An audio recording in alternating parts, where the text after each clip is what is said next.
You want to know the moment I knew she was going to fire me? It wasn't when she said we needed to evolve.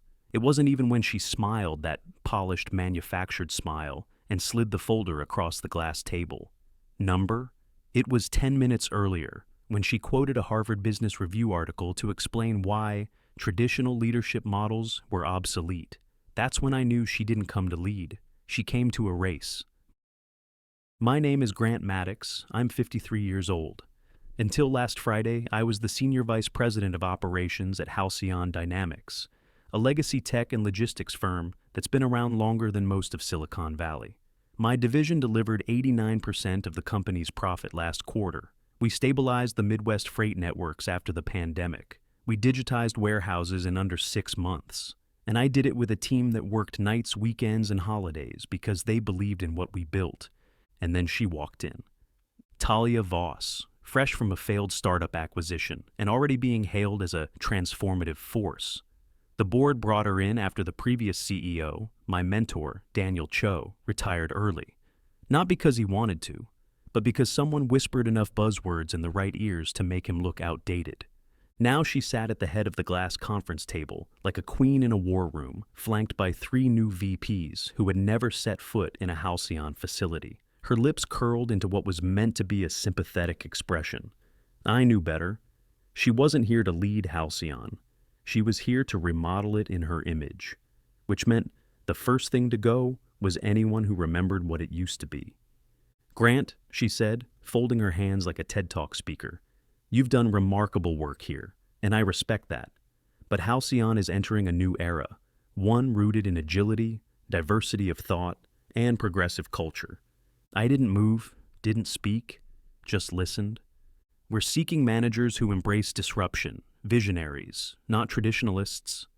And then she slid the envelope across the table, white, crisp, with my name typed in bold, sans serif. I looked down at it, then up at her. Her eyes never flinched. Behind her, one of the younger VPs, I think his name was Chase or Chad or something equally forgettable, nodded like this was a scene he'd practiced in a mirror. I picked up the envelope, didn't open it, didn't need to. I smiled, small, controlled. Understood, I said. No fight, no outburst, no pleading. That's not how you win these kinds of wars. That's how you lose with noise. I stood, adjusted my jacket, and left the room. As I passed the receptionist, she gave me a puzzled look, like she couldn't believe it.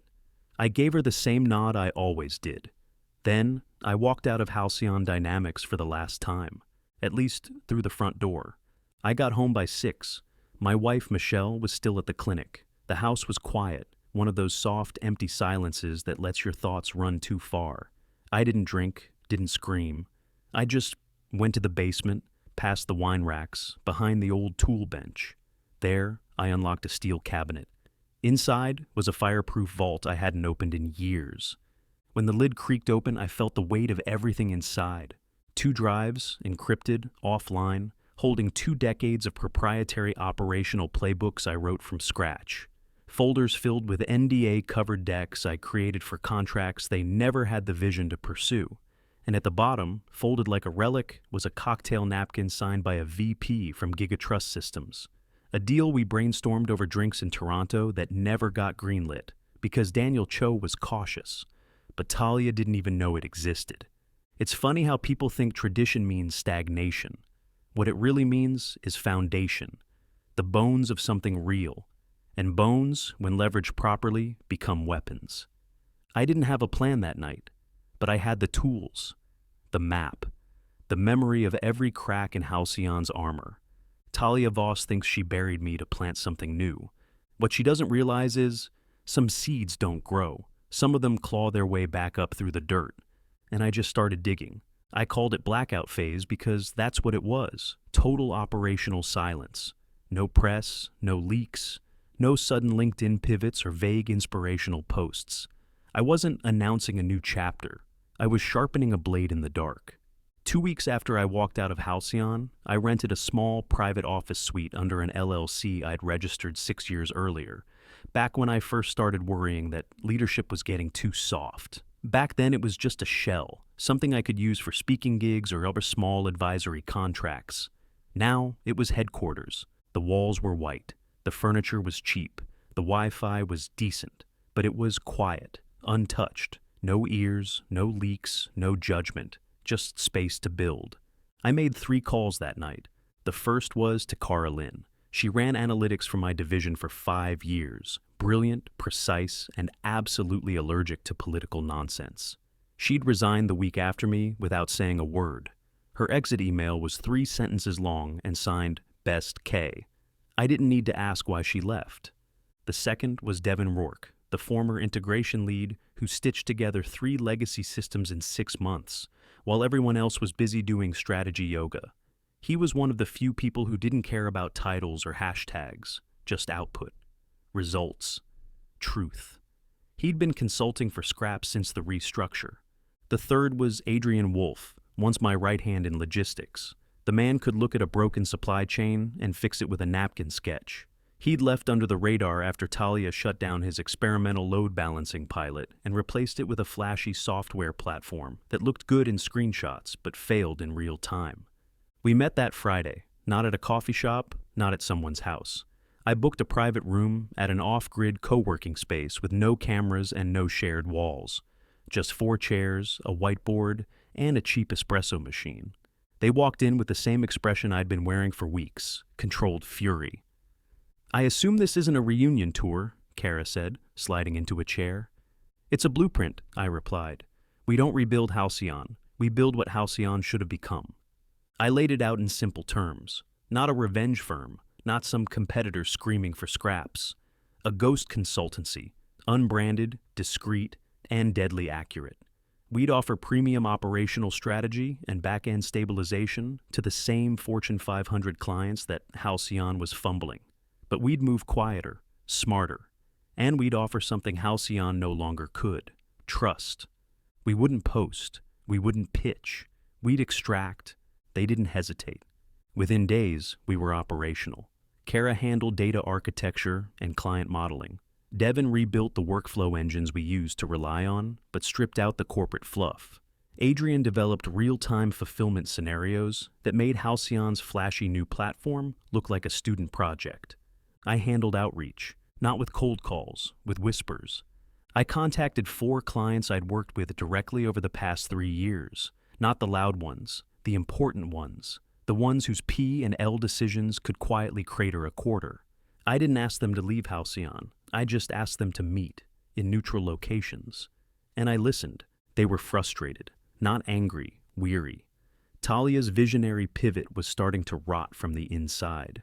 Branding partnerships with influencers that had nothing to do with logistics. Mandatory DEI seminars that burned budget but didn't fix failing inventory chains. A new internal communications platform that froze mid-use. But the worst part? "They don't answer questions anymore," one client said. "Just buzzwords, no accountability, no fixes."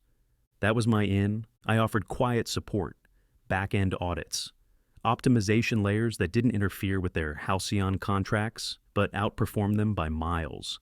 Every deal was signed under strict NDAs, funneled through our alias LLCs. And every time we delivered, they shifted a little more trust to us. Meanwhile, I watched Talia play CEO on the conference circuit. She posed with celebrities, wrote pieces for business blogs about breaking old paradigms. She even gave a keynote titled Leadership Without Apology. But while she was busy breaking paradigms, Halcyon's freight latency tripled.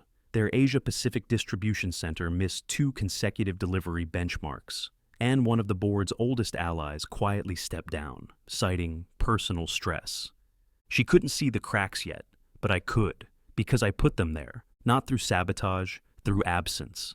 I wasn't attacking Halcyon. I was removing its supports one by one until the structure sagged under its own weight. And when it finally creaked loud enough for the board to notice, I'd be ready to offer them something she never could. Results, without the show. I didn't need credit. I didn't want applause. I just wanted to finish what I started, with precision. Blackout phase was working. Now it was time to bait the hook. They came to me one by one, never with fanfare, never in writing. Just discreet calendar invites from personal emails, lunches in neutral cities, conference calls routed through encrypted apps. They weren't defectors, not yet. They were curious, disappointed, tired. The first was a global electronics distributor. I'd helped them optimize their East Coast fulfillment zone 2 years earlier. They reached out through a mutual contact, no subject line, just a phone number and a message. "You still doing quiet work?" I didn't pitch. That's not how this phase worked. I listened. Their complaints were familiar by now. Halcyon's systems were bloated. Timelines had slipped. Their innovation team kept forcing beta solutions into live environments. Missed benchmarks were met with overly designed PDFs and zero accountability. "We were told not to worry," their VP of Ops said, voice flat. "That bugs are part of growth." I asked for 48 hours, no slides, no price tags, just access to some anonymized data segments. We scrubbed them through Kara's diagnostic model. What came back was brutal: 6 workflow collisions, 3 data inconsistencies in vendor reporting, and a hidden throughput throttle no one had noticed. I sent them a 1-page proposal, no brand, no fluff, just a fix. They signed within 2 days, quietly. Their Halcyon contract remained untouched, for now. But we wrapped around it like a second skin, replacing every broken bone under the surface. Client 2 was different. A legacy retail chain I hadn't worked with directly, but who remembered Halcyon back when we delivered ahead of schedule instead of behind trend. Their frustration ran deeper. Less about numbers, more about tone. "She talks to us like we're a lifestyle brand," their COO told me. "I don't care about narrative. I care about shipments clearing the port." I ran the same play, listened, analyzed, rebuilt. We identified the exact middleware issue that was delaying overseas customs clearance, implemented a fix in 5 days. They called it a miracle. I called it math.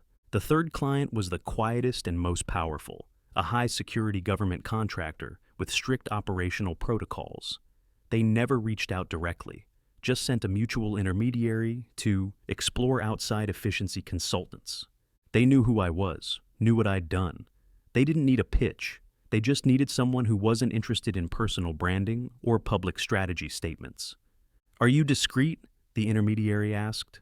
"I don't exist," I said, and that was the end of it. Within 6 weeks, all 3 were under contract, back-channeled, anonymized, firewalled behind legal layers designed to withstand Halcyon's army of attorneys. Each deal was bespoke, each agreement loaded with confidentiality protocols, triple-signed NDAs, and clauses that bled through every non-compete without breaking a line of enforceable law. Devin rewrote our project dashboards to resemble nothing anyone at Halcyon would recognize. Kara restructured reporting intervals to appear asynchronous. Adrian mapped real-time logistics to reroute dependencies through third-party providers that left no brand trail. By the time we finished onboarding, we'd absorbed 38% of Halcyon's client revenue base. Not their contracts, their trust, their dependence, their future plans. Talia still didn't know. Oh, she knew something was off. You don't lose quarterly momentum without noticing the tremor. But she didn't know where the fault line was. She blamed her junior VPs, called emergency offsites, mandated new workflow audits. One poor bastard was reassigned to internal cohesion metrics. I watched it unfold with the cold satisfaction of someone who knew every screw she was tightening was stripped. Then came the wild card. A message from a burner email. No name, just this: "I miss when things made sense. If you're still building, I can help. Friday nights only." I knew who it was before I ran the trace. Lucas Brenner, senior data engineer at Halcyon, the one they poached from Tesla to modernize reporting infrastructure. He'd been one of mine briefly before Talia promoted him to a corner office and buried him under branded dashboards and vanity metrics. He hadn't quit, but now, every Friday night, he slipped into our system through a ghost instance and fed us intel. Not sabotage, not espionage, just truth, clean data, internal diagnostics, the heartbeat of a dying organism. He never asked for money, just access to work that mattered again. And that's when I knew it was time. We'd taken our share, built our foundation, disrupted the disruption with silence and precision. Halcyon was bleeding, quietly, steadily, and Talia was scrambling to cauterize wounds she couldn't find. Next was Phase 4. Exposure. They gave me 20 minutes, a low-profile panel tucked between coffee breaks at the Global Enterprise Systems Conference in Chicago.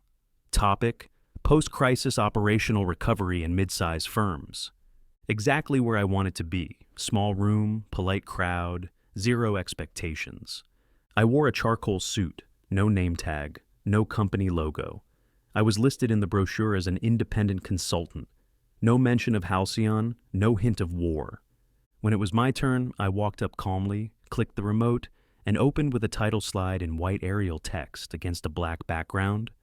Case study: the $900 million company that killed itself in 3 quarters. The silence was immediate. Chairs shifted, a few heads tilted, no logo, no name, just a timeline and a story I told like it wasn't mine. Slide 2. A chart showing rapid revenue growth plateauing, then dipping within 9 months of a leadership change. Here's what happens when you replace core infrastructure with image management. Slide 3. Screenshots of marketing campaigns, none attributed, where messaging priorities overtook product function. Slide 4. Internal culture initiatives bloated beyond recognition, metrics that tracked feelings, not results. I never said Halcyon, not once. But every insider in the room recognized it.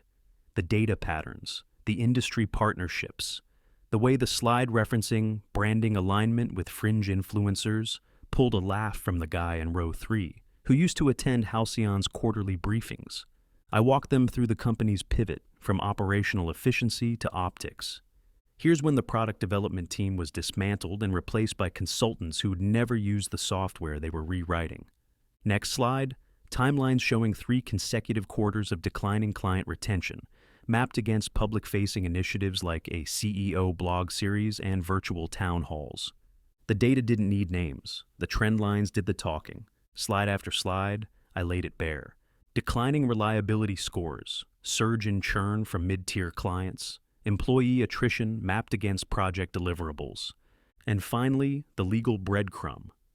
The termination of 3 long-term vendor contracts in favor of strategic innovation partners, one of which had no operational track record and shared a board member with the CEO. That got a few phones out. I never made an accusation, just showed decisions, data, and outcomes. Slide 17 was just one phrase on a black screen. Tradition built this. Disruption buried it. Then I clicked to the last slide, a white screen, no text. I paused. Sometimes, the greatest innovation is remembering what actually worked. Then I walked off stage. There was no applause, just stunned silence, followed by whispers. I slipped out a side exit, caught the early elevator, and was halfway to O'Hare before the second panel even started. By morning, the deck had been uploaded, leaked by someone in the audience. A grainy video followed. Then the charts went viral, passed around on Slack, LinkedIn, internal email threads. One thread from inside Halcyon made its way to us by noon. Subject line: "Tell me this isn't us." It was. Talia's team scrambled to deny. They called it a hypothetical, a mischaracterization, and my personal favorite, a revenge fantasy from a disgruntled former employee.